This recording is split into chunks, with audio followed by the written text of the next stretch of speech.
Email mastery and building profitable relationships. Developing the skills of writing your emails to get the results that you want.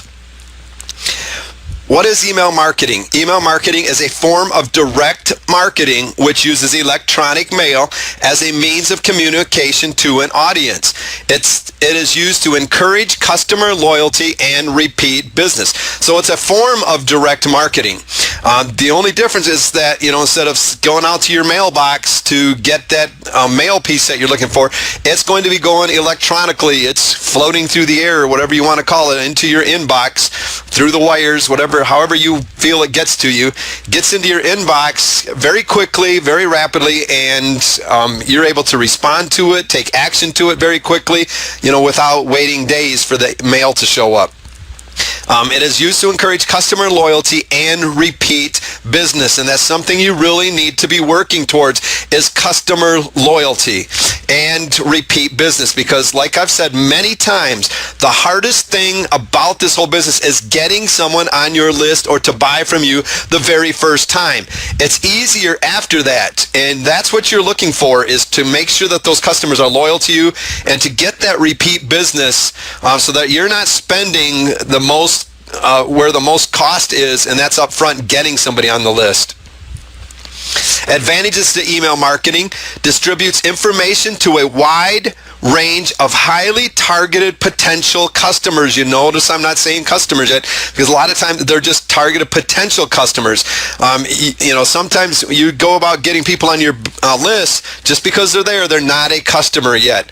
But the advantages to email marketing: it distributes information to a wide range of highly targeted potential customers. Generates repeat business affordably and automatically.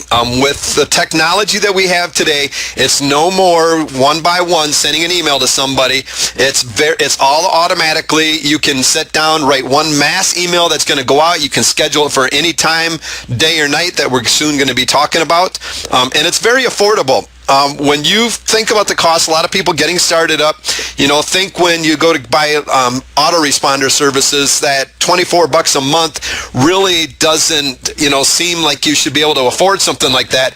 But when you start getting people on your list, and by all rights, if you do things properly, you should be generating at least $1 of income per person a month on your email list. So if that's the case, it's only going to take you 24 people on your list to be able to make that kind of money back. It's very cost effective, and it's all done automatically. You can track your exact return on investments. You can find out exactly what people are doing, when they're clicking, how many people are clicking. You can look at your results, and you can find out just exactly what kind of return are on those investments that you've been making and stuff. The email responders that are out there now, the autoresponders that are out there now, have so many unique settings and functions that will allow you to really track, some of the things that you can track are just amazing. You can tell now exactly the name of the person that bought. You can tell them the name of person that clicked on your link, when they clicked on it. It's really unique of the things that you can do. It's instant delivery. It's not something that's going to take days to get to somebody, unless systems are all down. It's instant delivery. You send an email and say, hey, I just sent you an email. Go check your inbox for it. And usually by the time that person gets to the inbox, it's there already. And it's instant response, that they can respond back to you. Lets you push the message to your audience. No longer is your audience, you're waiting for them to come to you. You now, once you have them on your list and you've got you can have the rights to email them, you're able to now push your message to your audience instead of waiting for your audience to come to you. Some of the disadvantages of email marketing: it's getting more and more difficult all the time to distinguish between legitimate and spam email marketing. And if you watch your email box and your spam filters and stuff, you're going to notice that a lot of times that you're going to find a lot of emails that look very similar to the ones that marketers are sending out. And this is a shame because, those of us that are really, trying to do things right, we suffer because there's so many people out there that are sending spam that is so closely related to what we're doing, and they use our names, they use right down to our subject lines, everything, to get across to you because they know we've got permission. They watch for what we're doing, and they duplicate that, replicate it, and that's what you're getting in your inbox. So it's getting hard for you to tell a lot of times what is spam and what is legitimate. It's one of the things that I want you to really look at and stuff before you really get into this is the CAN-SPAM Act. I will pull this up really quick, but I want you to go and look at this on your own because this is something very important. There's rules, regulations that you need to follow, and so it's up to you to be reading these kind of things. But basically, the CAN-SPAM Act is going to go through. It's going to tell you exactly what you can and what you can't do, and the rules that you have to follow. Don't use false or misleading header information. Don't use deceptive subject lines. And you've seen that sometimes where you'll get emails saying, "Hey, you just made some money, in PayPal or whatever," and you're all excited and you're like, "Wow, I made some money," and you find out, well, how would you like to have emails coming to you all the time like that? To me, that's kind of deceptive, but you're not supposed to use deceptive subject lines. Identify the message as an ad. Tell recipients where you're located, so you've got to have your address and information in there. There's all sorts of regulations that you need to follow and to be able to do this right. I really encourage you to go look at the CAN-SPAM Act to find out exactly what you can and can't do before you get time. Take time to read it. One of the other disadvantages is nearly a third of respondents, and you may have done this yourself, have knowingly entered bogus email addresses. When you sign up for something for free, you're on so many lists, so you just signed up with any old name and email or whatever that's really nothing that you even ever check, and so it's just something that you can quickly sign up and get something. Sometimes people even will set up specific emails just to get those things. So that person, you're not going to get those kind of open rates you're looking for because a lot of your emails are going to be going to emails that really are just bogus email addresses, or they're set up specifically really to never check, just to get so that they get the information and then they never check it again. So that really keeps it down. So that's kind of some of the disadvantages. Other than that, the advantages, as you can tell, really outweigh the disadvantages of email marketing. All right, here's what we're going to be covering tonight as we get talking about email marketing. First, we're going to be talking about email marketing goals. You've got to be setting goals. And anything you do, you should be setting your goals and including these in your overall goal picture that you've set for your whole business. It's really important. We're going to be talking about list creation a little bit. We're also going to be talking about list segmentation so that you know exactly who's on your list, what they're up to, what they've been doing, so you can market more effectively to your list or your emails. Email deliverability, how to get those emails delivered properly and not sent to spam. We're going to talk a little bit about email branding tonight, and we're going to talk about analysis and reporting tonight. So it's really what we're covering tonight is a lot of information, but it's very, very, very crucial.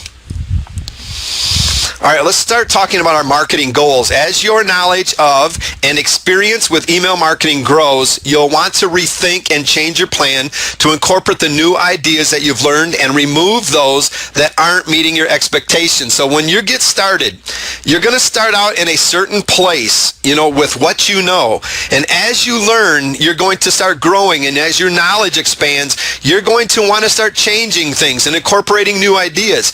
And a lot of people think that they have to know all of this to get started. That's not the case. You got to get started somewhere. And what you're gonna do is, as you get started and learn more, you're going to incorporate new ideas. I just incorporated new ideas into my own email marketing just in the last couple days. The reason is I learned some more things. I was looking for ways to get around having to send out emails to everybody, so that they got 4 or 5 emails from me a day on the same thing. And there's different things things that I was able to do now and to help kind of change that thing. You're going to go through the same process. And a lot of people think, I have to know so much, so I just can't get started yet. That's not the case. You need to conduct a competitive analysis.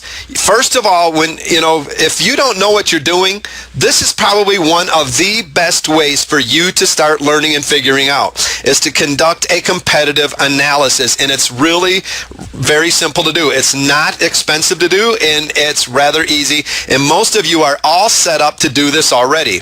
One of the reasons that you're set up to do this is you're on other people's list. So find out what your competitors are doing. Will give you the edge to make your communication more effective. Get on your competitors' list. Most of you are already on your competitors' list. Those that are going to be your competitors, you're on their list already. What are they doing? What kind of emails are they sending out? When are they sending out emails? Look at everything you do. What happens, this is what happens. We can send out for a webinar, and one of the best ways to send out for a webinar to get the most registrations, the most response, is to send out a 3-day blast.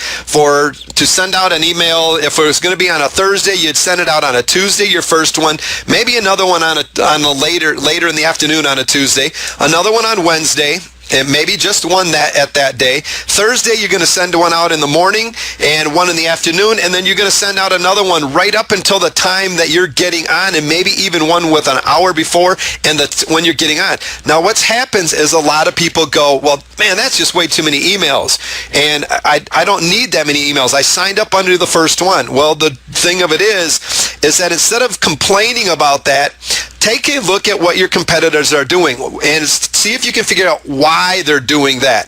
The reason that they do that is because it's been tested time and time again that is the best way to get response, to a webinar, to get people to register and sign up, and that's the way that's going to do it. It's going to make a few people mad.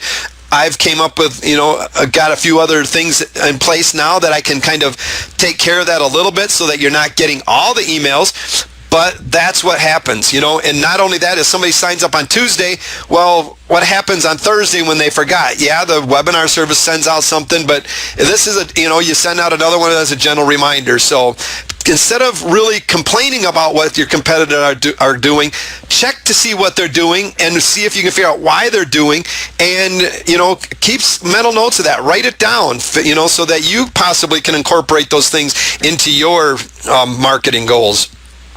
Keep track of the types of emails your competitors send, when they send them, and who the emails are sent to. One of the things you might want to look at in emails when you're looking, instead of, even if you don't look at all of them in there, just go through and start looking at emails and find out what time of the day that email was sent, and start writing down certain things like, okay, the majority of the emails were sent at 7 a.m., let's take that. If that's the case, my guess is that through testing that everybody has been figuring out that emails get opened up more at 7 a.m. in the morning before people are going to work. They're waking up. Before they get their day started, they sit down and look at their emails to see what come in. Maybe that's the reason. For some, there's other testing, and you might find out that 9 o'clock you're getting another big fluctuation at a.m. Or maybe at a certain time, 5 o'clock in the evening. Why would you be getting a spike of emails at that time? Well, they're going to be fresh in your inbox, and maybe that's the time that people are getting out of work. And we're going to be covering some of this a little bit. Look for the strengths. Look for weaknesses.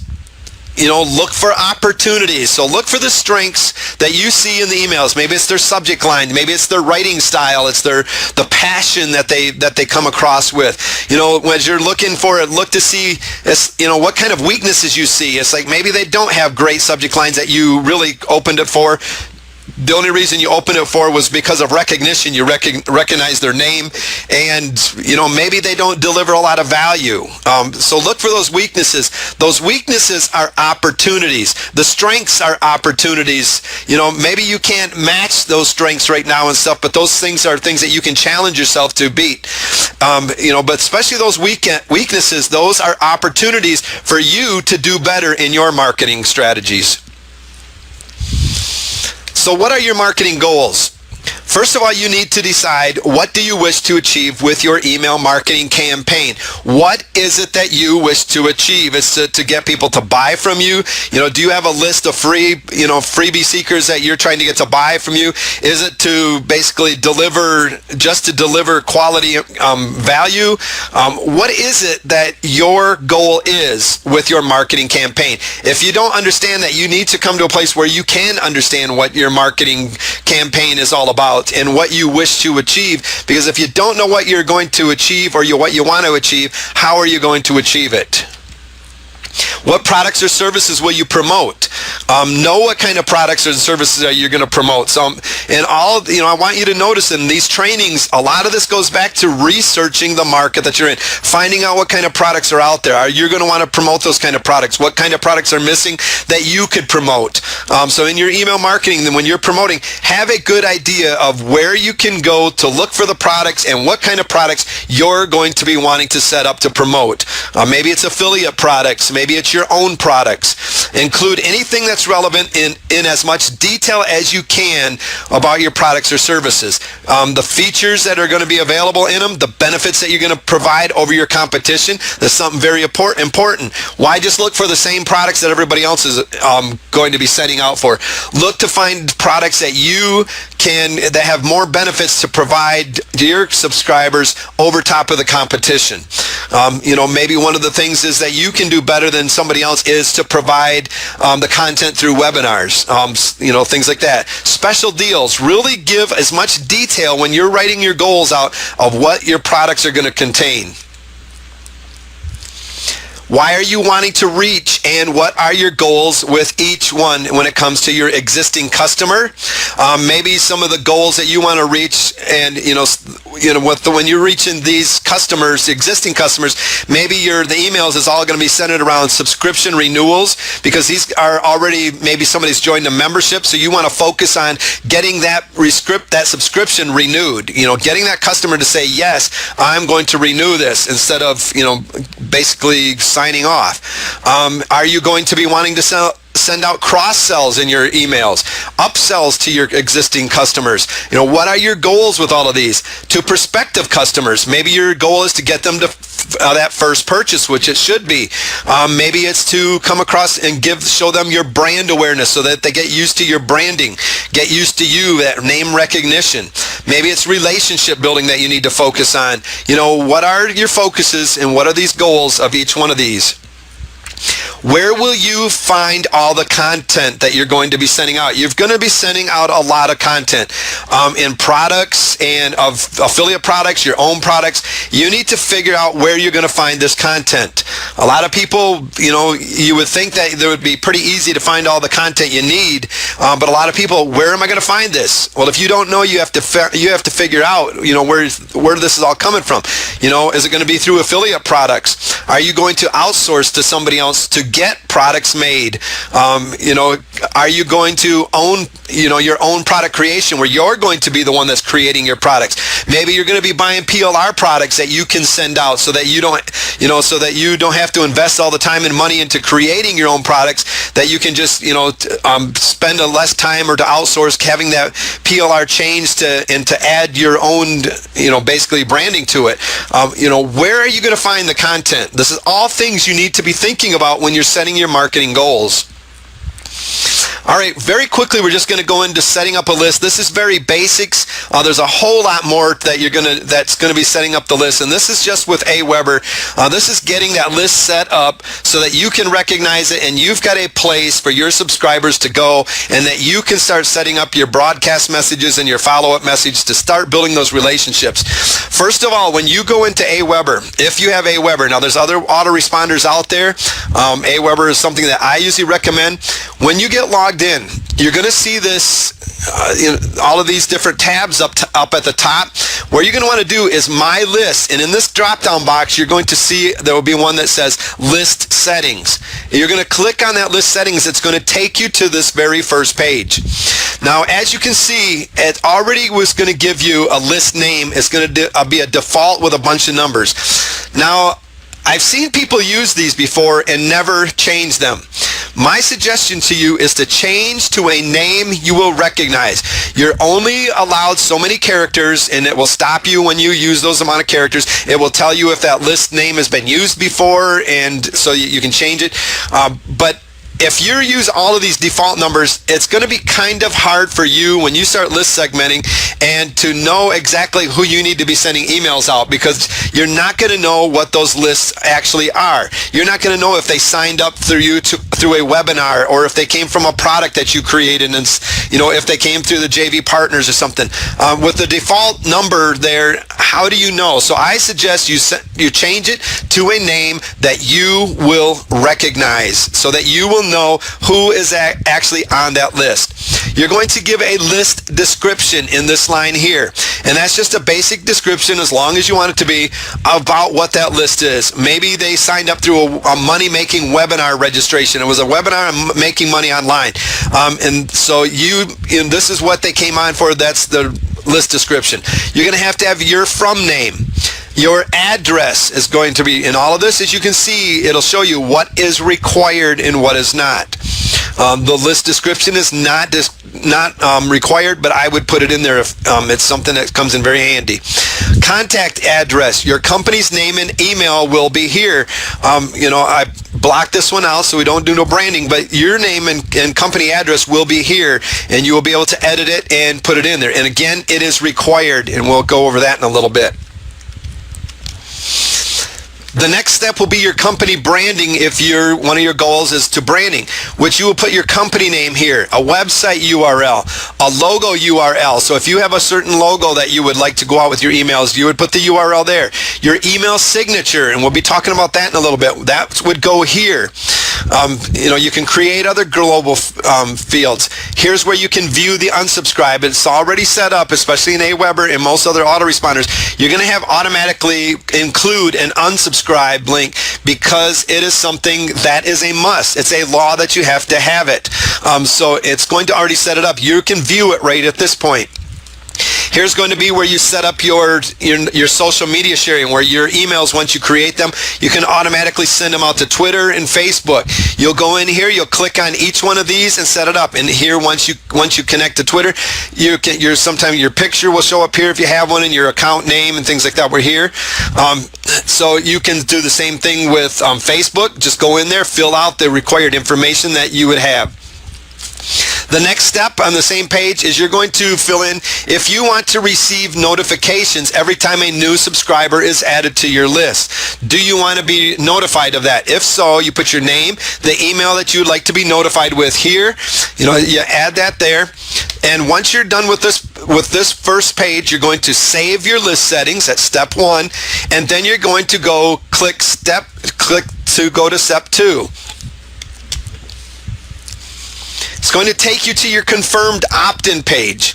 The next setting, this is where you're going to, right here, we had your list settings. Now you're on the confirmed opt-in page. This is where you set the on and off of whether or not you are wanting to, set the confirmed opt-in. If you don't want to have people double opt-in, you would turn it to off. Now, some of the newer Aweber subscribers are not going to have this feature on them. They don't have the option to turn it off. The older accounts still have the on-off, but make sure that, my recommendation is that you have it on anyways. The only way that I would have it off is if by some chance it's going to a product page that I want to guarantee that somebody that just bought is getting it, because they're telling me that they wanted it anyways because they purchased, and I want to make sure that they get that subscription. But usually I'll have this on, and what happens there is that's where a lot of people, they'll be sending you a support ticket. I didn't get your email. I didn't get any information. When is it coming? When are the videos that I bought going to be here? Well, chances are the reason that they haven't is because they didn't go to their inbox. They didn't find this, basically this message that says subject confirm your subscription. They didn't click on the link that's in there, so it didn't fire off the follow-up message that had the page or your product page to them.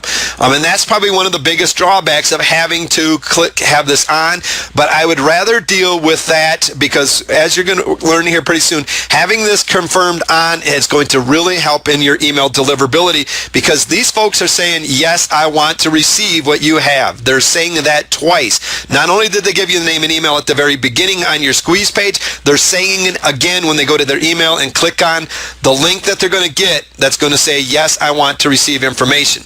Next, you're going to, at the bottom, you're going to have the success page or confirmation success page URL.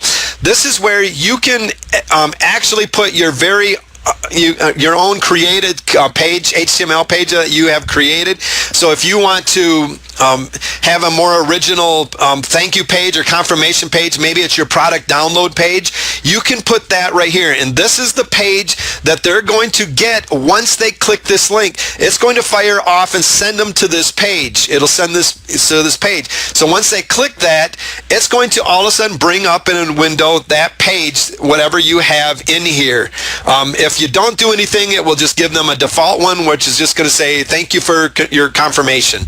Something very similar, but this is your chance to send them to wherever you want them to go. And then you're going to save list settings. You're going to click that when you're all done there. All right, and that's pretty much, setting up the list, but a little bit more that's going to be required into your list segmentation. It's going to be setting up different lists for different things in different groups of people, different responses that people had to your emailings. So it's going to be, so this is going to go right along with setting up your list. It's called list segmentation. The definition of a list segment is subset of a mailing list consistent of records that match specific criteria. So let's say that you have you've had a product launch and and everybody there is on one list, and you want to start finding out what those people are interested in on that list that you have now. So let's say you start doing webinars, and one of the things that you do is you send them to a squeeze page to sign up for that webinar, which is going to put them on a new list that you created. And what that's telling you is that those people are, a couple different things could be taking place. They're interested in further training, they're interested in webinar training, or they're interested in the topic that your webinar is on. It starts to tell you a little bit more about the person than you just have an email on your list, or they just somebody that bought from me. Now you can start setting up new lists to start figuring out a little bit more about the person that's on your list, because most of the time they're not going to sit there and send you an email and say, hey, I want you to learn about me. It's your job to send out the emails for them to start learning about you, but most of them are not going to do that. Now you are going to get some people that are going to email you back, tell you their whole life story and everything about them, and so you're going to have no problem learning about what those people. But this is going to give you a chance, if you list segment, to really start learning about who the people are on your list. For emails to be relevant, your email list needs to be well targeted, not just to to a target audience when you're driving traffic, but now you need to start targeting specific groups that are within that list. Maybe they have different interests, different ways of learning, different products they're interested. Maybe if if you were to turn around and sell a private label rights product to that same person, you would want to move them to you would want to get them to go to another list, because you know that the person's going to be interested in PLR rights. So whatever you do, you need to be able to make sure that your emails going out to them are relevant as well as they can be. Successful marketers understand that in order to get the best results, that lists must be segmented and broken into multiple groups. Without that understanding, you're not going to, you're going to become that successful marketer that you're really looking forward to becoming. This could be one of the things that if you have a list already that is holding you back, because you're sending that same email out to everybody all the time, and you're never changing, you're never targeting different groups. An optimal segmentation strategy can lead to better email responses, providing you with higher open rates and increased conversions that see subscribers turn to customers. While we're on that open rates, somebody already, talked. I've seen a question already come in tonight that said, what's a good open rate? And that's a real hard one to really talk, to really come clear on, because there's so many things that go into play with an open rate. One of the things is, if you really have your list segmented down really tight, you're going to have a very high open rate because you're going to be getting, that list is going to be more relevant to that target group that you're emailing to. So you're going to have a higher open rate because they're going to be interested in what you're doing. If you're just sending out to over the same email to basically your overall list, you're going to have a lower response rate. So what's a good email response rate? A lot of the times you're going to get a 2 to 3% open rate. But you know what? The open rate is good, but that's not what that email is all about. That's not what email marketing is all about. It's just to get that email open, because there's usually some kind of action that you need to be taking. So don't just concentrate on the open rates. A lot of times you might end up with only a 2 to 3%. Sometimes a really good subject line or something that's really interesting. Other topics are going to get higher open rates than other things, and you just kind of got to watch to see what you're doing, and you're always going to be working to improve that. No two consumers are identical, meaning you should not treat all the subscribers on your mailing list exactly the same, and that's how most marketing goes. I have been at fault at that myself. A lot of the times you're in a hurry and you don't got time to go through your whole thing. Even as simple as some of your autoresponders have it set up for you to do this, you're in a hurry, you set it up, you clicked all to all lists, and away you go, and you go about your day because you're busy doing some other thing. But you need to understand that everybody on your list, just like the people that you run into on the streets every day, no two are identical. Neither are the people that are on your list. And that's why it's so important to segment your list. The most important part of the process is to properly define the criteria to use for list segmentation. Whatever you decide on, make sure each segment has its own unique message. You're going to have a unique message going out to each one. Lower unsubscribe rates than those who send the same email to everyone on their list. If you want to get lower unsubscribe rates, you need to start targeting your list better with the emails that you're sending out. And list segmentation is going to really help lower those unsubscribe rates. Easiest list segmentation is to segment by purchase activity. This is probably one of the easiest, where basically you send an email to people who have purchased a particular product. You have spent a certain amount of money. Maybe they spent a certain amount of money. Maybe you send an email to your most loyal customers. Maybe you send to those that signed up for your free offers to get them to start purchasing. So there's different criteria, different purchase activities that you can start segmenting your list up. And here's probably one of the best ways. I've shown this before. I want to show it again quickly because you need to know your list, who's on them, and what they bought. Let's say your first thing, you send them to a sales page. They did not buy anything from you. What you had was an opt-in box for them afterwards to say, hey, you didn't buy nothing, but for just showing up, I want to give you, basically a free gift. So, and they say yes to that. And what's going to happen, you didn't make your sale here, but they did take your free, you got them on a list now where they took your free offer. So you're going to send them to a squeeze page that is going to put them on a free offer list. And that's telling you now that person, and you basically would say maybe your product name free is all, maybe that's the list title. Down here, your front end would say product name front. Or the back here is your back end or your OTO. If they bought that, product OTO. That could be your 3 list names that you set up in this case. If they do not buy anything, you have it set up that they go to a squeeze page to get their free offer, because when they sign up to that squeeze page, say, yes, I want it, you need to send them to something where it says, okay, where do I send your download page to? They're going to sign up for it, and now they're on your free offer list. You know that the people on this list did not buy anything from you yet. If they bought this front end, you're going to send them to another page immediately that is going to, once you've processed that sale, they've clicked buy now, they've processed, entered their credit card information, they bought from you, you're going to take them to a one-time offer page. You've seen it several times where they said, wait, this is a one-time offer, you're only going to see this once, right now. If they do not buy that, you're going to say, well, thank you for your purchase, this purchase. Where do I send your downloads? You have a separate squeeze page set up. It's a whole new list going to, now you have them going on to a front-end buyer's list. This is telling you now this person has now bought this front-end product. Maybe it was a low-end product. What is it telling you about this person? They're interested in your products that you have to offer. They're a little bit more interested than this person. They're interested in maybe particular products, because you know what this product was. And they at least have a credit card and they're at least spending money.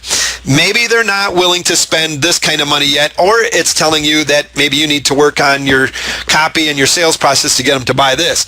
If they buy the one-time offer, you basically do the same thing. Thank you for your purchase. And instead of sending them to either this, you're sending them to a completely new page that's going to send them to both download pages where it's going to give them the front end and the OTO on this one. But basically, you're going to say, thank you for your purchase. Where do I send your downloads? And they go to your buyers list. That's probably one of the easiest ways to set up those so that you know what they're purchasing from you, especially from the very beginning, the first sales.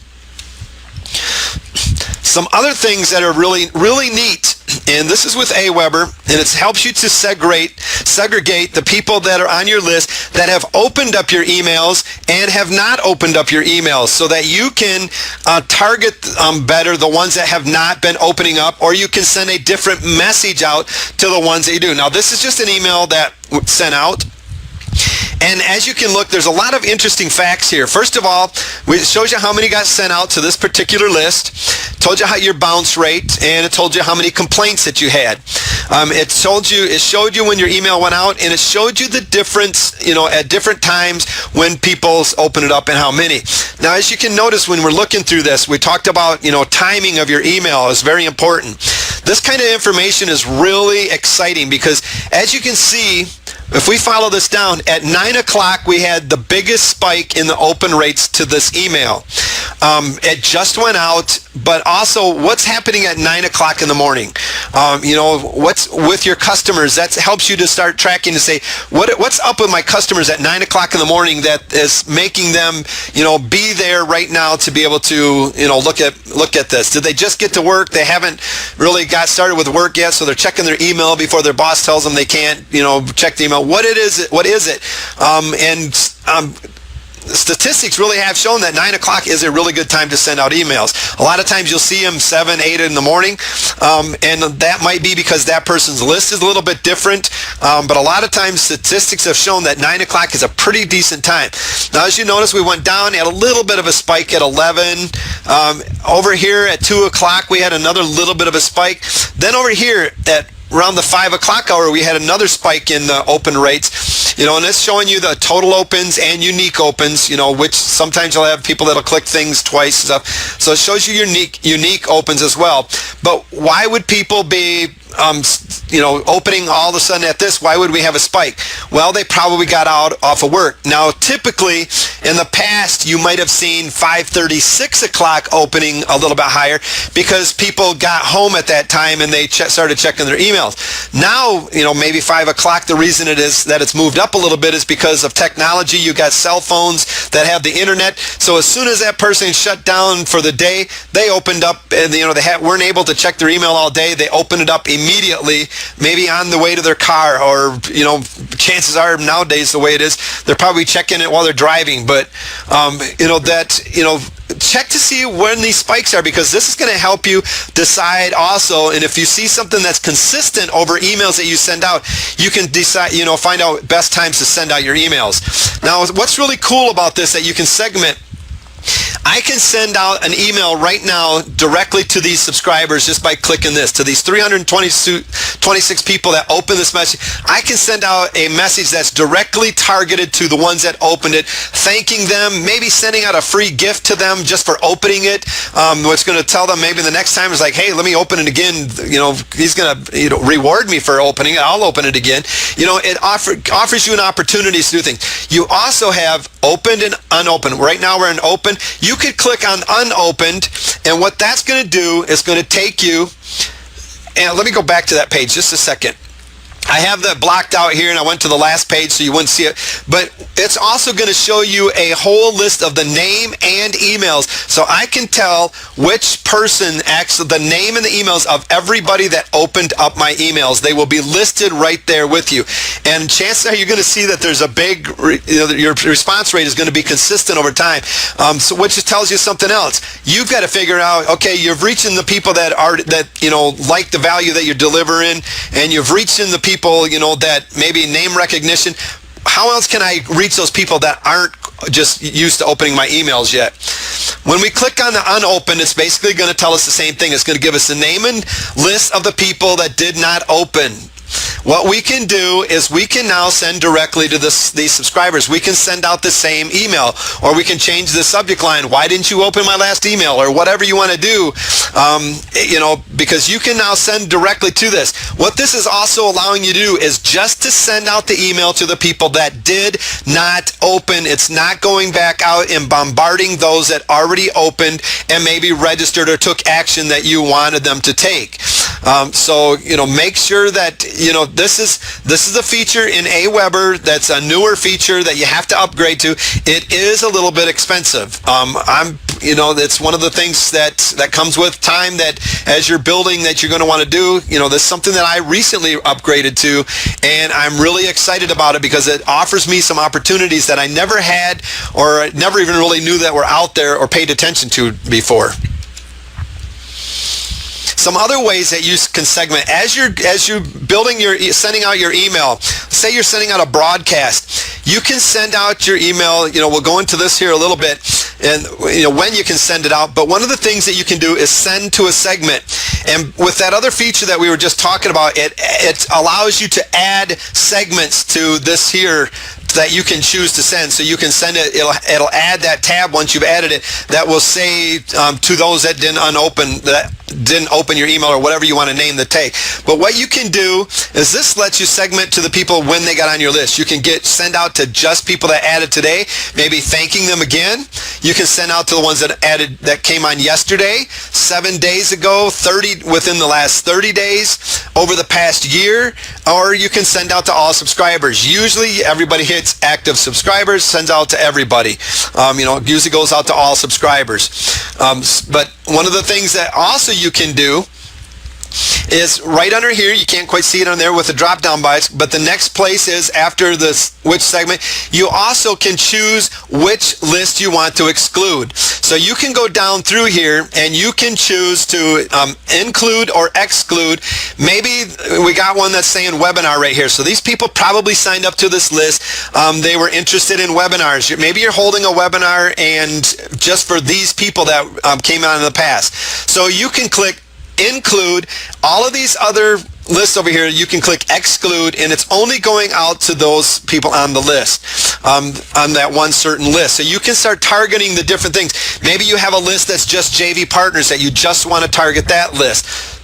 So there's different ways that are really, really simple to get started with, to start with your list segmentation.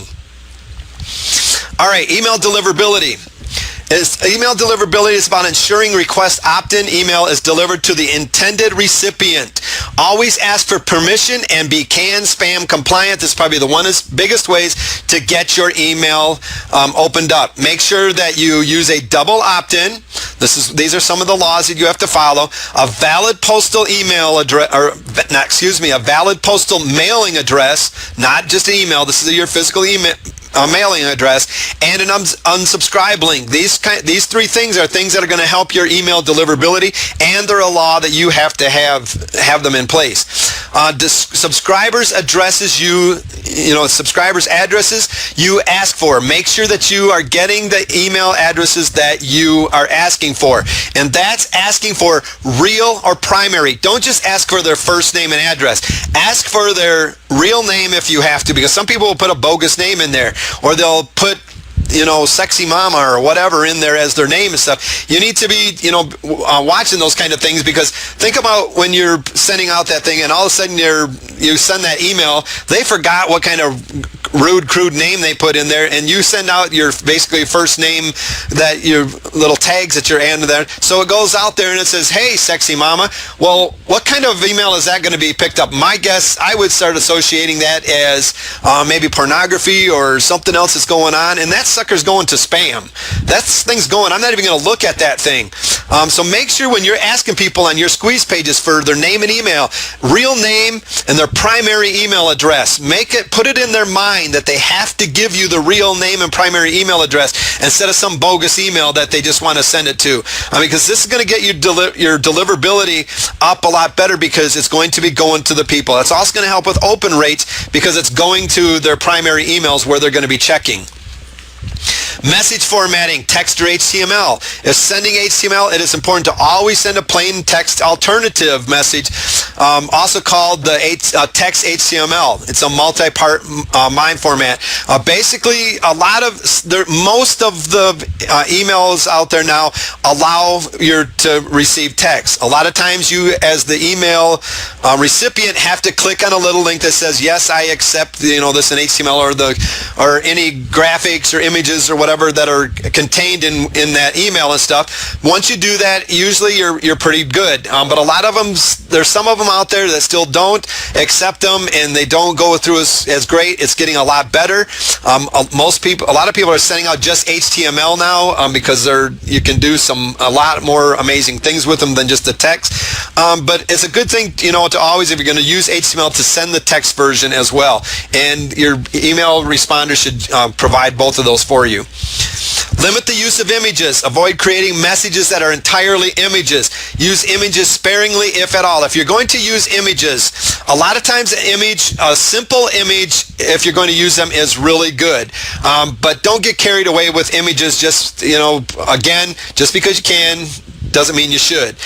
Be sparingly, because a lot of times these images are not going to get your email delivered properly.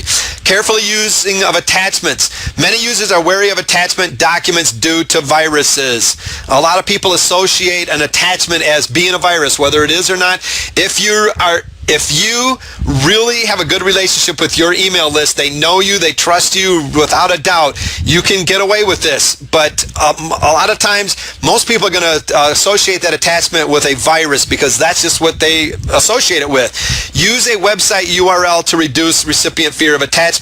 People will click on a link, but they will not click on an attachment. So if you want that to get delivered properly, you want it to get open, don't include attachments. A lot of times those attachments will not get delivered. Words and phrases you choose. Choose your language carefully when creating email messages. Avoid spam hot buttons such as dealing with medications, mortgages, making money, and if you're in the making money niche, that's a hard one to get around a lot of times, and pornography. Be careful with the phrases that you choose, because a lot of people will have different phrases, different words that if the email filters pick those words up, that it immediately sends them to spam. And if you got those in there, even if you're joking around about something, and you use the word sex or something in your email for some strange reason, if they've got that as one of their words that that are blacklisted, not to be sent to them, it's going to pick up on that and it's going to be gone. So be careful with the words and the phrases that you choose. Branding. In pre-internet days, official company letterhead was used for all communications, external and internal. Basically, what you received was typed on a branded bond paper. It was placed in a branded envelope that usually had the logo and everything else all plastered all over the company name, and included a business card with the company's logo on it. So branding has been around, and it's there for a reason, and you can do the same. It's just switched to email, but you can still do the same. Basically, you can have your branded paper, which is your email. You can have all your logos, everything on it. Everything is still pretty much the same. Fast forward today when 80% and higher of a company's communications takes place through email. Branding is an important thing. There's going to be different ways that you might want to be considered. Be careful when you're branding. When you first get started out, you need to, and this goes back to setting your goals. What is your goal? Is your goal when you're branding to brand you? Or is it to brand your company? Maybe in the future you would like to sell that company, and if it's branded with your name, it's going to be harder for somebody just to pick that up and take over because everybody's used to you. But what if you were to brand it with just your company name and you basically left your name out of it? A lot of marketers will do that. You'll see them from all sorts of different company names is all you're recognizing that it's coming from. The reason is because they could be setting themselves up to someday sell that company if they chose to, and they don't want it to be branded to them. So careful when you start out with your branding because it gets hard later on to switch over if you've already branded it one way. So if you're branding it to your name, it's going to be harder to sell your company, to sell your name in the end, unless you're somebody like McDonald's or Burger King or something like that, that you can have a franchise. All right. Why is email branding important? First of all, the biggest reason is because you want to make an impression. You need to make an impression to those that are on your list. Those that are seeing that first impression, the impressions that you make on after that first impression are very important, and you want to impress that in their mind. You want to have your name, your company, whatever it is you're branding, impressed in their minds. People are busy, and having a good branding element enables its message to stand out or differentiate your email in the recipient's crowded inbox. So let's say you've branded your emails going out, and your list gets used to that branding. What this does, it makes you stand out above everybody else because they begin to look for that brand, and they begin to look for the logos or whatever it is that you're using to brand yourself with. Maybe your company name in the subject line, on the from field, your name. However you're branding it, that's going to set you apart. And people, once they get used to seeing that, they're going to start looking for that branding, over top of everybody else that's just coming in. Emails present an opportunity to expand a company's image and awareness while demonstrating its professionalism. So the emails you send out really presents you a great opportunity to really expand on your image and the image of your company and awareness, and it also it demonstrates a very professionalism as far as I'm concerned. When you brand things properly and it's a nice, clean brand, it's very, very easy to understand. It really comes across as demonstrating your professionalism. Email addresses speak volume about their owners and the image they are trying to portray. But so not only your company, it also speaks volumes about who you are and the image you're trying to portray. Consistency in branding is important. If you start it, consistency is important. Don't sit there and change it all over the place. I'm tired of this, let's go to a new look. I'm tired of this one, let's go to this look now. Consistency in your branding is very important because once you have that recognition, you want to keep that recognition. When somebody's coming to your email, going to their email inbox and looking for that particular branding, you don't want them to have to go start searching for something different and to find out if it's you or not. All right, the email. Will your email ever even get read? The ultimate goal of your email is not to get people to look at them, which is important, but to get them to take some kind of an action. A click, a purchase, a reply, a download, whatever it is, whatever kind of action. Think about the emails that you would be sending out or that you are receiving. They usually, every one of them, require some kind of an action for you to take. They're looking for you to take some kind of an action, even if it's just to further build your relationship with the person that sent it to you. There's always something. So yes, it's important to get that email out there, but what you really need to focus on is that that email needs to get them out there. And if you start focusing on getting them to focus on the action that you're trying to get them to take in that email, you're going to have a whole better response rate of getting that person open because you're doing everything else right, getting them to really go after this, and this is all going to start falling into place. So when you concentrate on this, on the taking the action part. The biggest complaint we hear is my inbox is crammed full of hundreds of emails every day because I am on so many lists. I bet you've heard that before. I bet you've said that before many times. That is our biggest complaint. One of the biggest reasons that emails don't get open is because people are on so many lists that they're so overwhelmed, and they don't look at it as a learning experience. They just go in and go, oh my gosh, look at all those emails. And they'll click that little delete button. And, one of the things that you need to think about is that when that person that really just does not feel like reading any emails that day and just is disgusted with everything, and they go click all, sometimes it might not be the delete button they click, but it is the report as spam button that they accidentally click. Or they're just upset that day and they don't really care, and that they click it intentionally. So your job really needs to be getting that person to, be looking at your email and getting them to take that action and getting to open it up, because this is true. This is a huge part of why emails don't ever get read.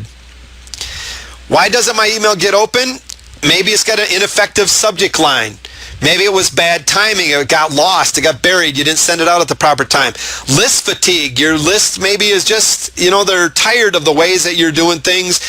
Maybe you haven't emailed them in a long time, so your list just basically is very poor responsiveness to it. Poor list quality. They're not targeted. Maybe you're not segmented enough. So they're not, so your list quality isn't as good. Your content just plain sucks. I've seen it before where the content that gets put out, and when somebody opens up, I've opened up many emails where the content just plain sucks, and I unsubscribed right away. And spam filters. All of these are reasons, plus many others, of why your email is not getting open. One of the important things of your email is the from field and the subject lines. These are two main factors that drive the open rate, and are the from field and the subject line. Who is it from and what's in it for me? And that's what they're looking for. When they read your emails, they're going to be saying, who is it from and what's in it for me? And the what's in it for me is going to be in that subject line. A lot of times, if they see who it is from, they know that it's going to be something good, what's in it for me. But if not, they're going to be looking to that subject line to find out, why should I open this? What's in it for me to actually click and open? Your recognition factor is the from field. Is at times the most important factor motivating your subscribers to open emails. People are more likely to open an email from a sender they recognize. A lot of the times the from field is the most important factor that motivates people to open up your emails. They see who it's from, they know there's good value, and they just expect something good, and they open immediately. I'm sure you've went to your inbox where you've looked for specific marketers or specific family members or whatever that sending you emails, and you're excited about opening them, and you right away, you don't even care what's in it. You just go open it because you see who it's from. The from field, so with that, you want to keep the from field the same over time. Don't change it. Once you've got that branding in place, they recognize your name. Don't get rid of that name recognition. The subject line, the single line, is where the subscribers will determine whether they open the email or delete. Your subject line has to grab their attention. It has to grab their attention. This is what's going to motivate them to want to read further, the what's in it for me. All right, with some of the things with your subject line, do not mislead. It's against the law to mislead people with your subject line. What your subject line is saying, you better be referring to it in your email somewhere, and that better be what your email is about. Avoid promotional words or phrases, things, like make money online, things like this. It's hard when you're in the make money online niche. I understand that, but be very careful with the promotional type thing. Get this for free or whatever, because it's going to get checked as spam. Personalize. You can personalize, but we're going to be talking about this personalization a little bit more in depth here in a minute, because there's some disadvantages of personalization as well. But you're going to want to personalize it. Most with Aweber and most other autoresponders, you're going to have a little tag that you just put it in, and it's going to put their first name. And as you can see, it says fix. You have an opportunity just to put first name.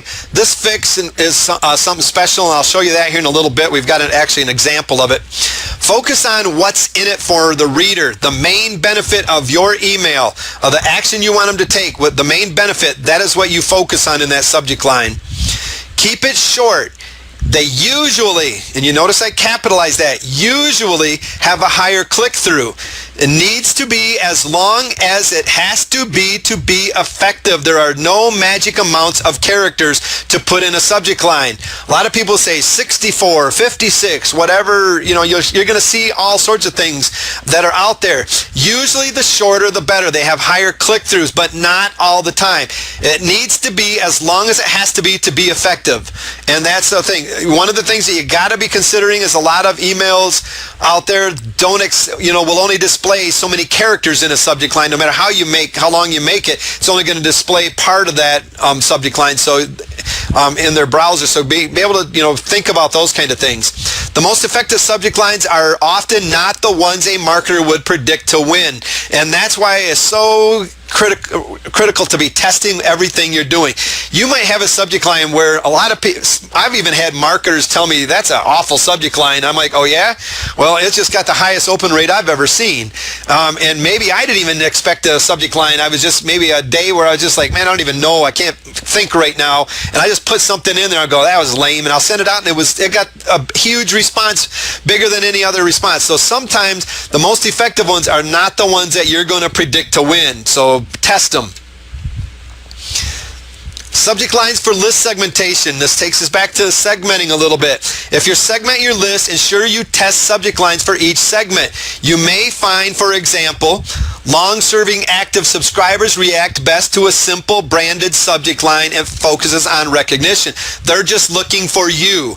They're looking for that email recognition, where that branding, where they say, oh, there's so-and-so, I'm going to open that email. You may find that your subject lines don't have to be so critically focusing on that benefit. They can just be something simple that focuses on your brand and you. You also may find newer or more inactive subscribers may need a more benefit-laden subject line to get them to pay attention. So you really need to be testing these subject lines with your list segmentation, because a lot of, if they've been on your list a long time, certain people, I know, just open an email as soon as they see my name, and it's going to be the same for you.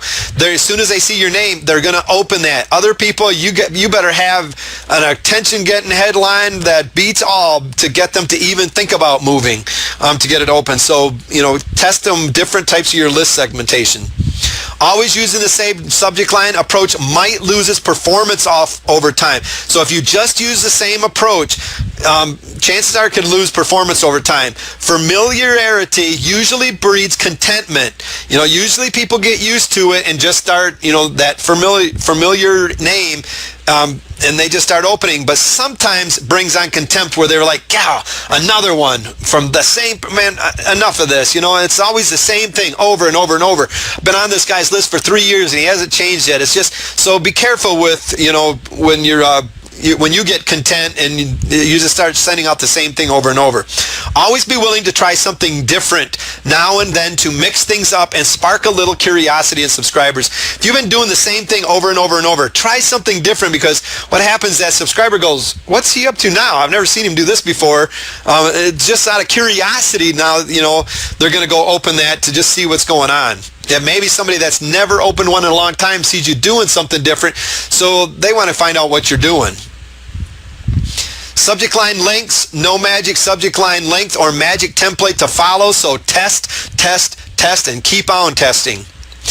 One test shows shorter subject lines seem to work better than long subject lines. Another test shows longer resulted in both higher open and click-through rates than it's shorter. So, there's so many tests out there that are being done, and you're going to get result after result after result. And the thing of it is that when you start your own marketing campaign, you might not get the same result because your list is going to be different than everybody else's.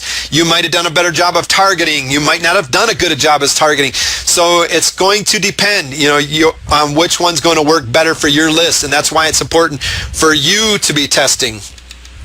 Don't just go on statistics and what works best for everybody else. It's great to learn those things and know those things, but don't just count on those are going to be your results. Use as few characters as you can while still allowing the subject line to do its job. And that's the best way to write your subject line. Using as few characters as you can while still allowing the subject lines to do the job. If it's putting your branding in there, if it's putting the benefit, whatever you need to do to get, curiosity, excitement, whatever it is that you need to put in that subject line to get them to do that subject line to do its job. A subject line must be longer to contain the words and elements that's needed to get desired response. So if you have to make it longer to contain the words and the elements that you need to get the response, make it longer. Keep in mind that many email clients limit the number of characters they will display in the subject line field. We kind of covered that a little bit. But those are some things that you need to keep into consideration. The role of recognition in a subject line. 2 reasons to use branded subject lines where basically you're putting your name or your company's name in the subject line.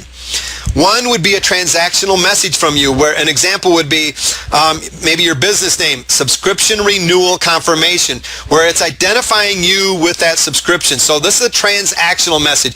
Or maybe it's a sale that you just made. As long as it's transactional, that they're recognizing the business that they just did business with and the process that they just took.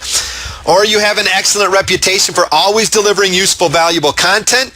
And your main priority may be to ensure people recognize your emails. You've got a great reputation. You always deliver useful, valuable content. You got a high open rate. People are just, you can count on people open it. You might just want to concentrate on that subject line of recognition, and just so that when people are searching for your emails, they find that subject line with your name in it and open.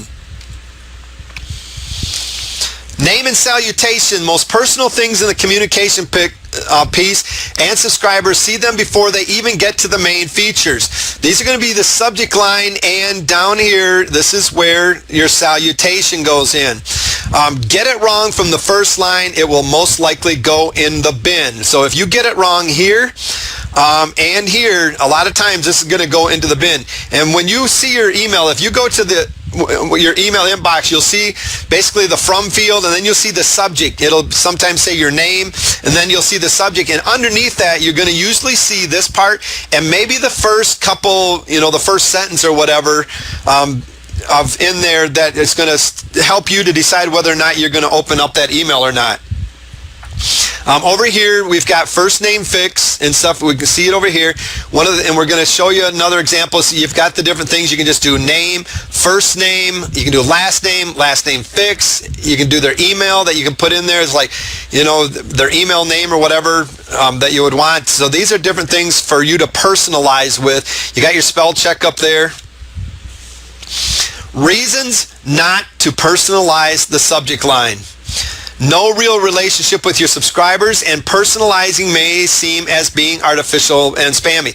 And what we're talking about is when you're using their name, where you're personalizing it for them, where you're like, hey, Ralph, this is so-and-so.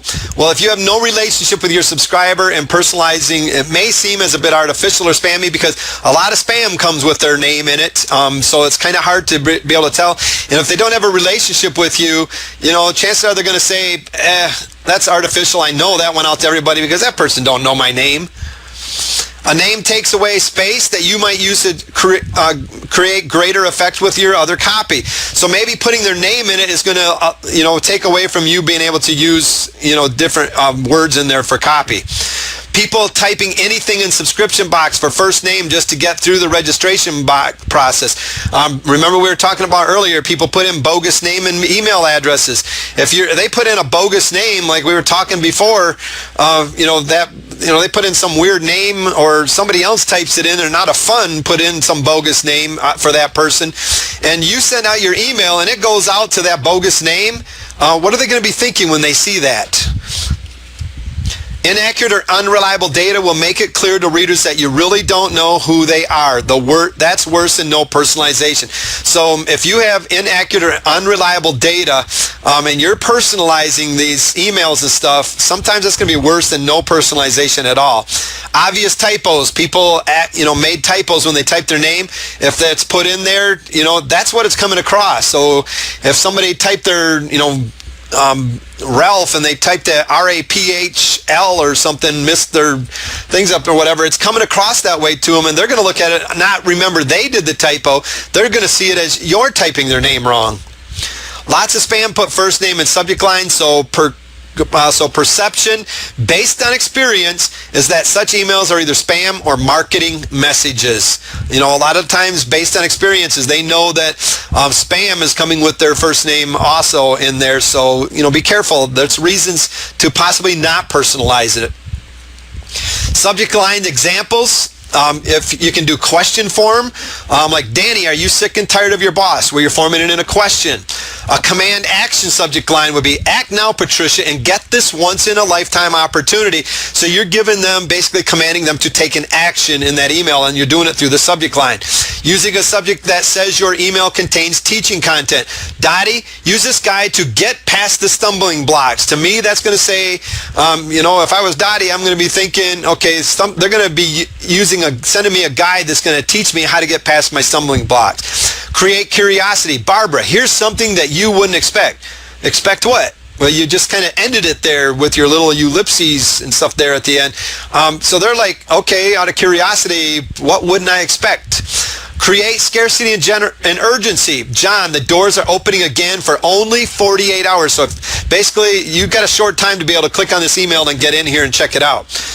Use breaking news as your subject line. Phil, my product, so you'd put your product name in there, just went live. You're telling them some kind of breaking news or whatever that is going out. Or maybe it's your JV partners letting them know about your launch, that it's live. Send out your emails now.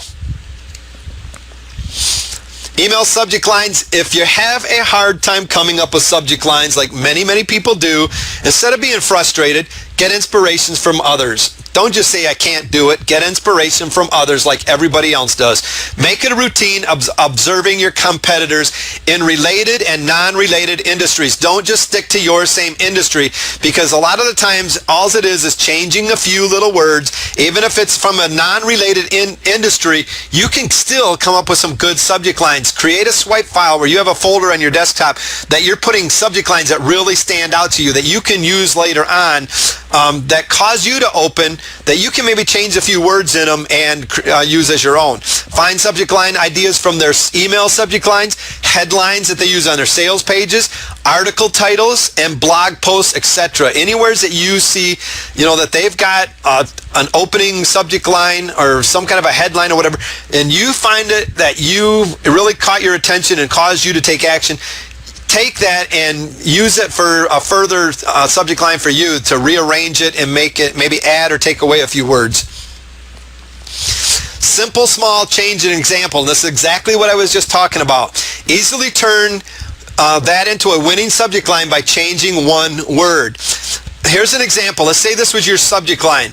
How to write good titles and subject lines that get your message open. That was the subject line that you found, and that interested you. Well, you can take that, use it as swipe, and someday change just one little word. And I want to what happens just by changing one word that makes it even a little bit more powerful. Simple one-word tweak. How to write winning titles, not just good titles. Somebody else said how to write good titles. Yours is now how to write winning titles and subject lines, or you could just how to write winning subject lines if that's what all you're concentrating on, that get your message open. Now we're going to change one more word and take away and change it to a different word, and I want you to read it and see what it does for you. Another twist, how to write the winning titles and subject lines and get your message open. Now, before it said that. That is kind of a dead word. The word that is considered a dead word. If you change it to something like and, now you're telling them they're going to get more than just one thing here. You're focusing on some other benefits here. Before it was just the winning title and subject line that are going to get their message open. Now you're going to show them writing winning titles and subject lines and get your message opened up. So you're looking at this as, before you were saying you're going to learn about these titles and subject lines that are going to get them open. Now they're going to learn about that and how to get their message open. They're going to perceive that as being different. So just by changing and tweaking few little words here and there, you can use other people's things that caught your attention and use it as your own. Simple and small tweaks may lead to greater results. Would you rather see a headline or a subject line that said winning or good? That or and, just simple little tweaks, and you're going to get better results than what your competitors were getting. So using what they're using and just changing it a little bit is going to really help you out. And that's why I'm telling you to really look at what your competitors are doing, do a competitor analysis, find out what they're doing and what you can do better. All right, the email message. Personalize, if used correctly, can increase sales by as much as 300% if used correctly. Content of your email, the body, get your opt-in subscribers to trust you quickly. Remember, know you, like you, and trust you. Personalization usually works. Remember those disadvantages that we were talking about earlier, though. But even personalizing your email messages, the body of it. Add passion in your email. If you've ever read an email that you just don't see that person's passion, doesn't come across interesting to you. I've read emails where I could just feel the passion from somebody, and it drove me to want to read on because all of a sudden I started getting interested in because I was seeing their passion. WIIFM, what's in it for me 24/7. That's the name of the radio station that your people need to be listening to 24/7. What's in it for me? Your email messages must be telling them what's in it for me for your email message to come across as they're supposed to. Keep your sentences and paragraphs short and simple, period. Do not sit there and put out long, drawn-out paragraphs. Make sure you break them up, and so that it's an easier reading. There's nothing worse than finding an email that the sentences are stretched all the way across all the real estate that you possibly can, that you're scrolling forever to find it, or that maybe they broke them off, but it's one huge long paragraph with no breaks in between. It's a hard read, and it's an easy one for me to delete. Use compelling sub-headlines or mini-headlines to break it up with. Sub-headlines are really good for capturing attention and drawing people back into your email where maybe they're not excited about one part, but they see that sub-headline where you've added some white space, you broke it up, and they see that and you've caught their attention again, and they'll maybe skip down to that, but you still have them go there. So use compelling sub-headlines. Convey your message in a clear and concise manner, but remember, I didn't say keep it short. You do not have to write a simple, short email. Sometimes simple and short makes it better. Other times, you got to say what you got to say, and you got to make that email as long as you need to say it to get what you need to get out there. So convey it in a clear and concise manner, but I didn't say keep it short. All right, broadcast messages. There's a couple different kind of messages we're quickly going to cover tonight. Broadcast and follow-up messages. The first is a follow-up. This is AWeber once again. When you get inside to the tabs, you're going to go to messages. You're going to click on broadcast. It's going to open up for you to create a broadcast message or to create a split test broadcast where you can compare the two messages against each other. So you can create your split testing right there. Here's a message that's already set up. This is one that's already set up, ready to be queued, but you're going to click on that create. Once you do that, you're going to create your message that you created, and then you're going to schedule it for sending. Now, follow-up messages are sent in sequence one after another, so maybe over days. Broadcast messages are sent once at a specific date and time.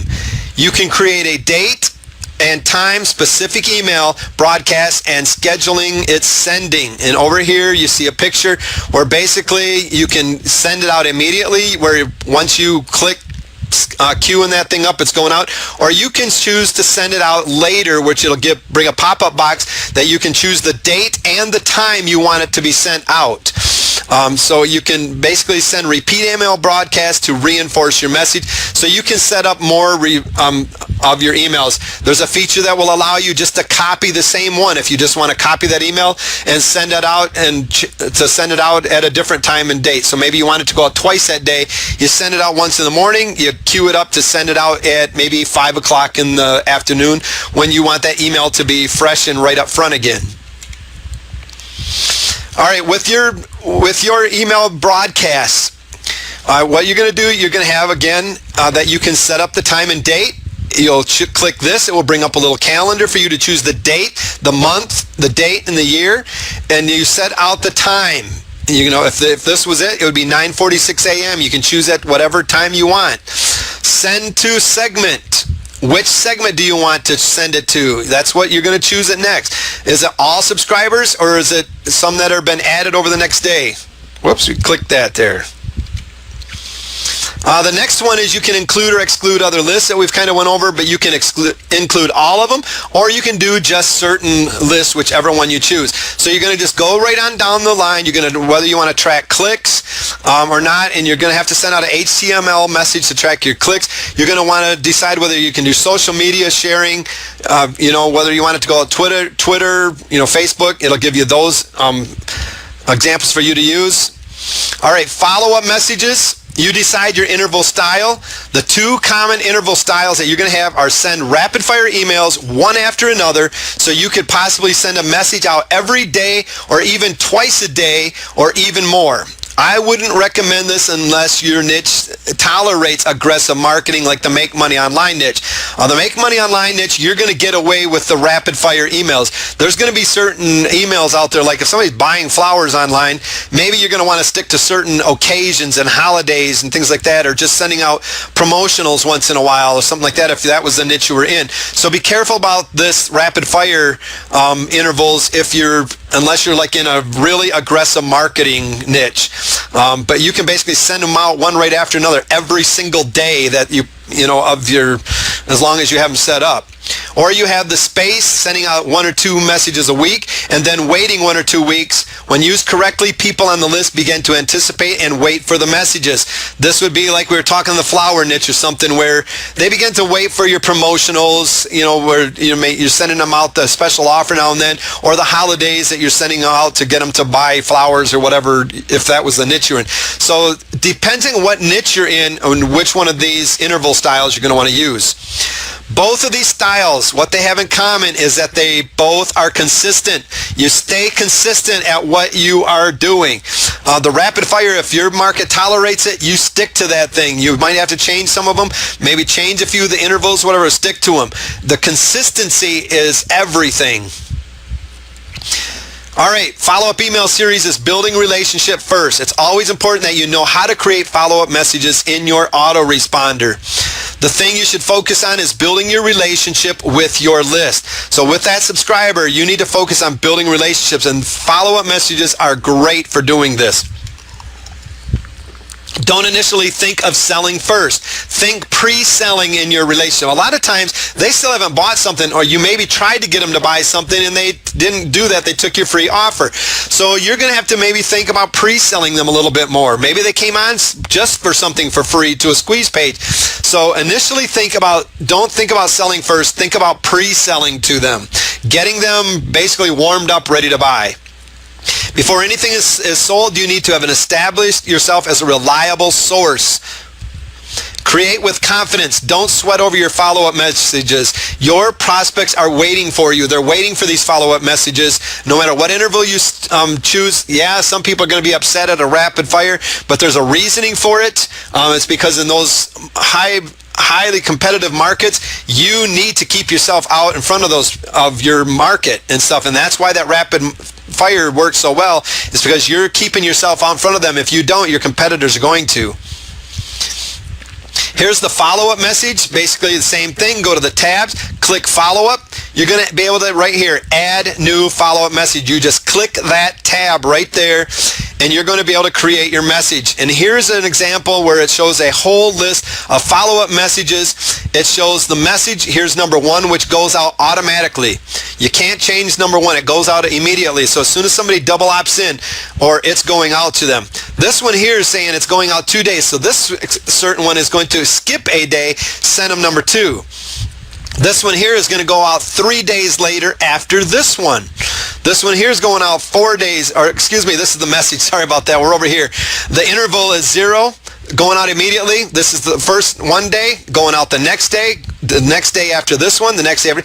Here we're skipping a day, then we're sending out another one the next day, another day, skipping a day, so it's 2 days after this one, a next day and a next day and so forth. And it'll basically show you how you got them set up. You can be keeping track of all of these, your open rates and things like that, what's going on, so that you can find out maybe you need to be changing subject lines or maybe you need to change your intervals a little bit. All right, here's your follow-up email series on what you need to be including. We're just going to cover the first 4 because you can go on forever with follow-up emails.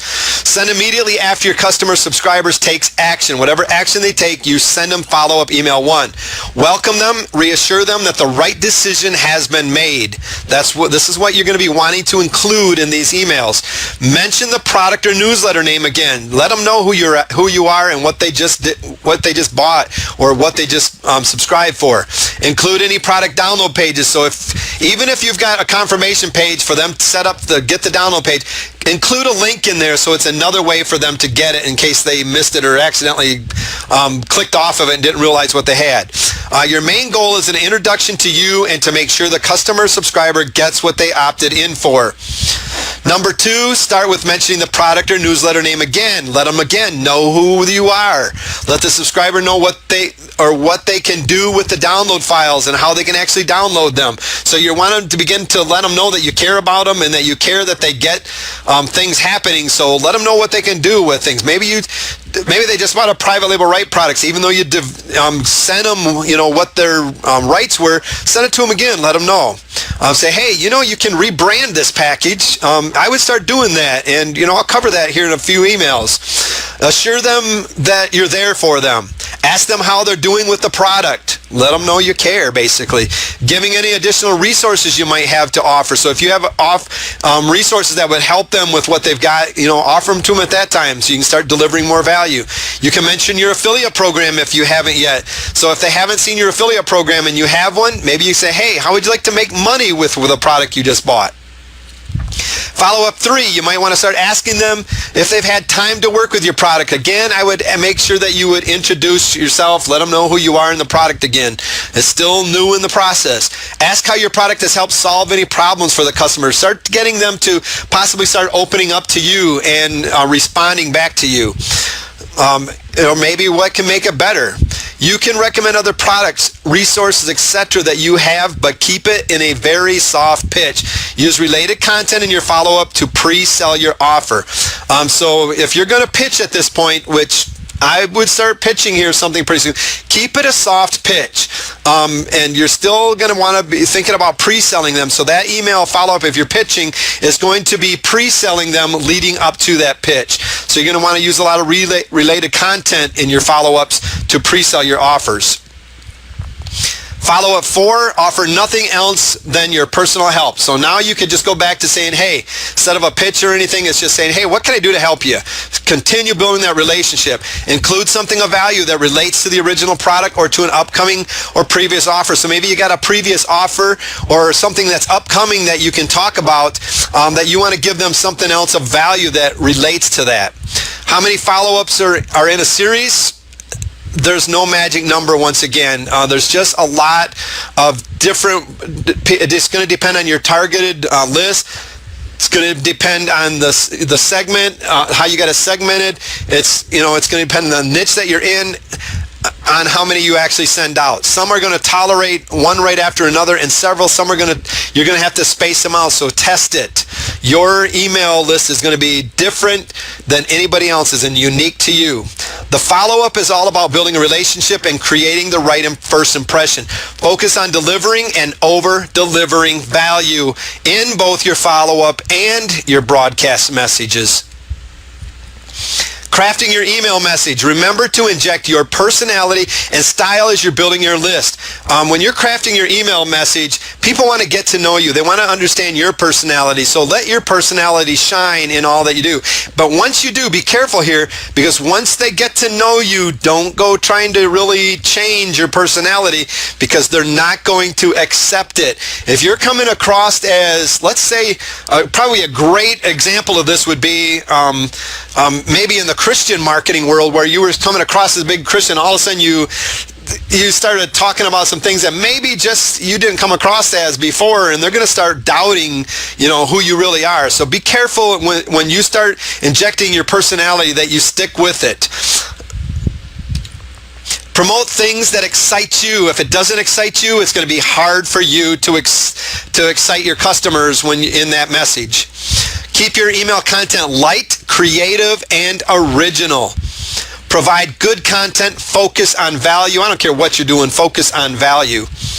Outline the benefits of your product and services. You want to always stay away from the features unless it's a software product. You want to talk about the features, but focus on benefits. Provide a clear image of what you are offering. Really make it clear to what they're offering. And you really better be thinking about what that subject line just said. A lot of times creating your subject line, you might want to read your email message afterwards and then relate that subject line. A lot of times it's easier to write a subject line after you've written the email because you might come across some words that really stick out to you that is your subject line. Give a simple yet strong, clear call to action. Specifically tell people in a clear way what you want them to do. Don't let them guess. Don't just take it for granted that they're going to do that. Tell them what they're going to need to do. Use social proof in your emails. This is a powerful psychological mechanism by which we look to others to guide our own actions. If everyone else is doing it, so can I. Example, product name has been labeled the runaway hit of the summer. Therefore, or there have already been over 5,000 copies of the certain product name sold in the first 4 days. So what you're saying to that person is, look, everybody else is doing this. You need to jump on board. Use testimonials as social proof and credibility, where you're showing them what other people are using. Now, be careful with testimonials that you can actually prove those results. Use urgency and scarcity in your emails. Fear of loss is one of our biggest motivators. If we think we're going to lose out on something, that's going to be a motivator. You will become effective when you become good at communicating that something is time sensitive or quantity bound. Take a look at your own actions. What do you do when you feel the sense of urgency or scarcity? Let's say let's go offline here a second. Say you were going to the bank. You had to go to the bank today. You procrastinated all day long because you knew the bank was open until 5 o'clock.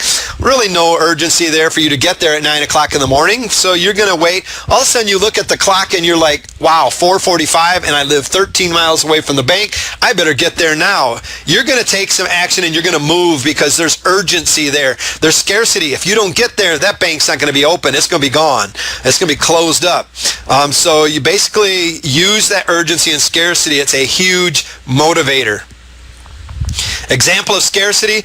Why is it so important for you to read the moment it goes live? Not only do I want you to not want to miss out on the bonus package that I will be offering you, but also because of the fast action bonuses that product owner is getting ready for you. They will be as follows. First 77 buyers and on down, it shows you what there's going to be going on. You will have to act fast to get on these awesome bonus deals. They will be gone soon. If you miss the deadline, then you have already missed out. Don't let them all get away from you. Why shouldn't it be you that gets the good? That's just an example of using scarcity and urgency in your emails. Eliminate the risk to customers. Eliminate the risk factor. The money back guarantee. If it's got a guarantee, go ahead and talk about it. Say, hey, it's not going to hurt you to, there's no risk to you at all. This guy's providing a guarantee to you. This is my guarantee, that you can say. The clearer, stronger, more detailed the guarantee, the more credibility and impact it will have on a buyer. So maybe it comes with a 7-day guarantee. Okay, great. What if I forget in 7 days? Well, what about it comes with a 30-day guarantee? Okay, I got longer. That's a stronger, more and the more detailed the guarantee, the better credibility and impact it's going to have on the buyer. This will eliminate the feeling of taking some kind of big risk if they take action or purchase from you. A call to action. Make sure you give a clear call to action. Specific instructions prompting the reader to take specific action. You must lay out exactly what you want the recipients of your message to do. Don't let them guess, and don't you just take for granted that they're going to actually be able to figure out what you want them to do. Provide an unsubscribe link. Always, most of your autoresponders will already provide this for you. It's not going to be an option. It's a law. The Can Spam Act requires that you give email recipients an opt-out method, and you must honor it. If they opt out, you don't sit there and do everything in your power to get them back, or still continue to sell emails hoping that you'll get them back. You have to honor it.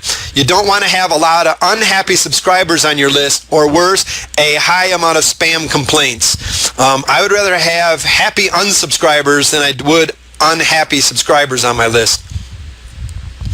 Here's basically what you're going to get if you were an AWeber.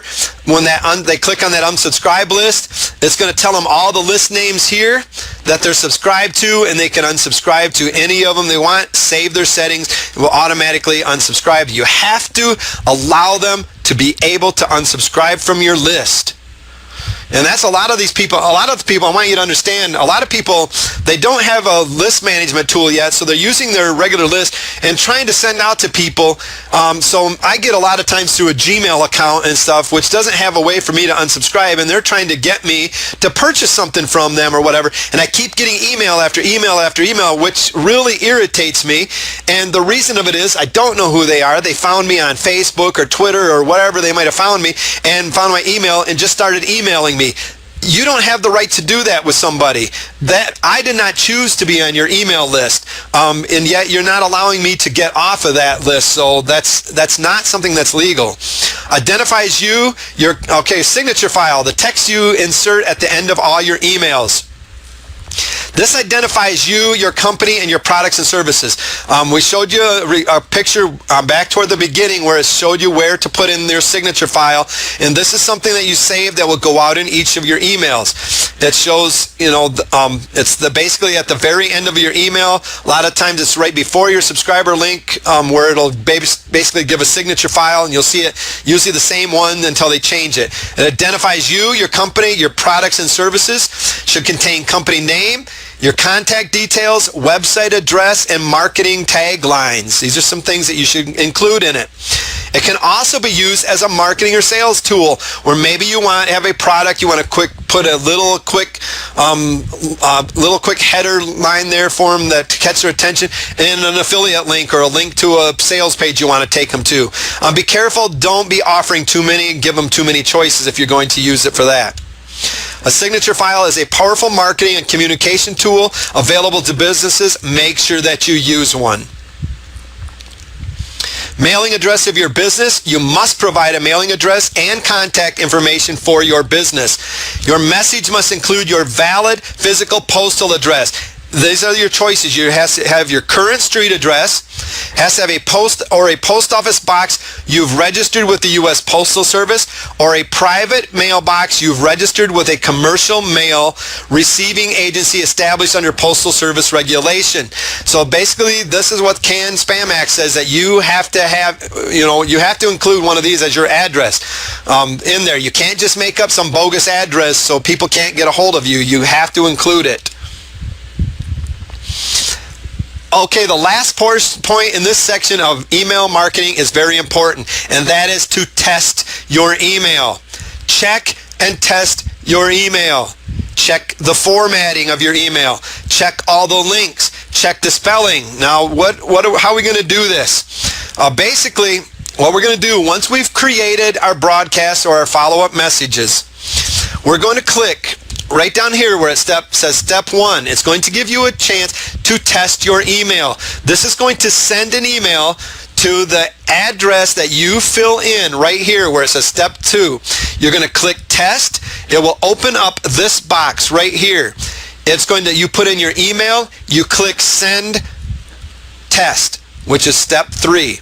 You're just going to click send test. It is going to send you a copy of the email that you just wrote to the inbox of your choice. Go back to that inbox before you click queue this message up. Go back to this email address, look for that email, and this is what you're looking for.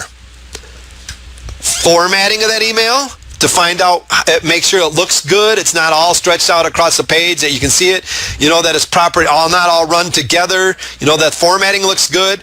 Check all the links to make sure that the links get properly tested. You've seen many a time, and a lot of times it is a marketing ploy. Oops, I forgot the link, or oops, the link didn't work last time. And you're like, yeah, right. Well, make sure that you check the links, because you're going to hear about it if you don't, and if they don't work. Sometimes you're in a hurry, you forget to do this. That's the time that the links don't work. I've done it. Check your spelling. Make sure there's no terrible spellings that are just standing out.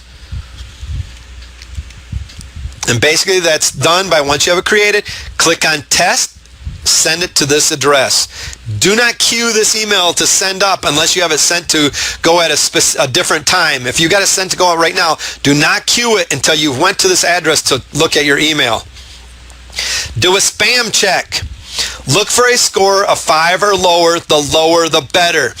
Basically, what you're going to have is, once you've got your email written, right here was where you tested it. Right here is going to give you the spam number, where it's telling you, this one here, it's picking up some pretty good things saying that, okay, you might be getting spam. You're getting close to that 5 mark. We haven't queued it yet. We're going to test this. So we're going to click on this 4.3 that's here. Yours is going to say it's whatever spam count it comes up with. It's going to bring up this page. Basically, it's going to tell you that this will be your list name that you had it under, and this is going to give you the score breakdown to tell you why they came up with this 4.3.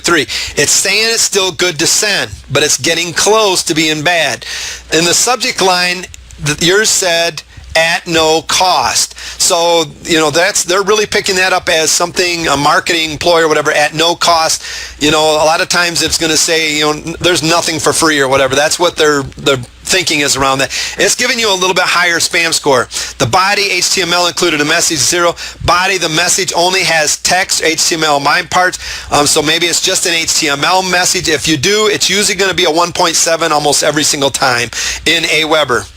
But it's giving you a 4.3. Anything, they're going to tell you if it's okay to send.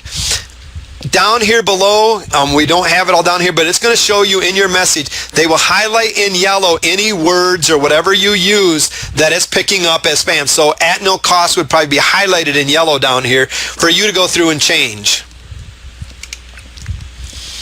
All right, using the canned email, and we're almost finished here. A lot of times you'll see the same message coming out from every marketer out there. It's the same exact message with no change at all. That's the canned email. It's the swipe copy that maybe your JV partner sent out, or you've found on a affiliate page for you to send out to your list, where they've already wrote it for you. And a lot of times we'll just pick it out of there, copy and paste it, and send it out. If you don't be careful with these are the ones that you'll always usually notice where it says first name fixed. Sometimes that happens where you backspace or something, where you took out one of the characters that are supposed to be there by accident. But a lot of times you'll forget to change where it says add your name or first name fixed. If they've copied it out of Aweber and you're not using Aweber, it's not going to use the same tags. So be careful with just using them. But you just spent a good deal of time and effort, and maybe even some ad dollars to get subscribers. Think about the time and effort is taking you to get subscribers. You then put even more time and effort into building a relationship with them. So why would you want to send them a canned pitch? The same thing that everybody else is doing. Why would you want to be identified as the same? Why would you not want to be differentiated than your competitors? It might be great copy and it's been tested for conversion, but it still is not you. So even though that marketer is saying, hey, this swipe copy has been getting great conversions, use it. Most of them will always tell you, but add you into it. Add your own personality and spin on things. We're not saying that you can't take advantage of the pre-written emails, copying their structure, using some of the power words that they use. These kind of things are totally okay, but put your personality into it. Change it so it's coming from you and not the same thing coming for everybody. Identify you in these emails. It is crucial to put your personality into the message. And remember, once we put that personality in the message, you don't want to change it. So if all of a sudden you're using canned emails, are you not changing your personality to somebody else's? We are all extremely busy, and it's real easy to just copy and paste, but think about things. Take the time to craft your own email copy in your own writing styles. And remember, your personality is what makes your mailing list unique over top of everybody else. And after all, you're trying to differentiate yourself from the crowd. We've covered that many, many times. Your personality helps with that. What to promote to your list? Be picky about what you promote in your emails. Be honest when you're making recommendations. If you feel it's a good product, great. If you don't think it's a good product, don't lie and tell them it is. Know exactly what you are promoting and that it is exactly worth the value that you're portraying in your email. The affiliate products you promote often come with their own articles and swipe emails for promotion. You can use these also in your follow-up messages when promoting through your follow-up series, but think about the canned that we were just talking about. You can also use what I kind of talking about there though is what you can also use some of these swipe emails in your follow-up series, that you're setting up. So maybe you want to promote a product in your follow-up series where you can use some of these canned swipe emails, change them, add your own personality, and include them in your follow-up if you're having a hard time coming up with follow-up emails. That's a good place. One other thing that you have to be thinking about when you're doing affiliate marketing and promoting affiliate products is to have a disclosure in there that yes, this is an affiliate product. The one that we got here, you should assume that the sender of this email has an affiliate relationship and or another material connection to the providers of goods and services mentioned in this message and may be compensated when you purchase from the provider. You may also perform due diligence before buying goods or services from anyone via the internet or offline. So basically they're giving you a disclosure saying, yes, this is an affiliate product. You click on the link, you purchase, I'm making money. FTC rule says you have to have this in there now. So when you're promoting to your list, that has to be also included. A lot of the times this becomes the signature file. You can put something like that in your signature file, write your own disclosure, but make sure that you have that included if you're doing affiliate marketing. In summary, let your voice shine through. After all, you are the list owner and responsible for building the relationships. Over-deliver always. In all that you do, do your best to over-deliver. Stay in contact with your list. Make sure that they remember who you are. Don't just, unless you're in a niche that you don't need to stay in contact with them quite as often, make sure that your list is always remembering who you are. If they forget, you're a goner. Build credibility, become the marketer of choice. Do this by always delivering great content that will benefit your list and help them succeed. Always test and look for ways to improve. So when you get started out, like we were talking about at the beginning, there's going to be always ways for you to improve. I find them all the time. I try to do my best to improve. You need to be looking for those as well. Don't let fear hold you back from getting started. That's probably one of the biggest things that I can tell you right now is don't let fear hold you back. We just covered a lot of information tonight, and you're probably sitting there going, oh my goodness. All of that just to send out an email, and all of a sudden you're thinking, I can't do that. I don't know how in the world I would possibly do that.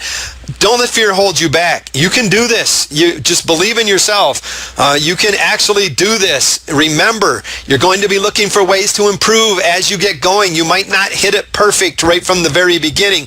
Look for ways to improve. Just get going and don't let that fear hold you back. That has held you back time and time and time again from so many things. There's so much to learn. There's so much to cover that fear just begins to setting in that you're not going to be able to get it all done. Believe in yourself and it'll happen. Don't let fear hold you back.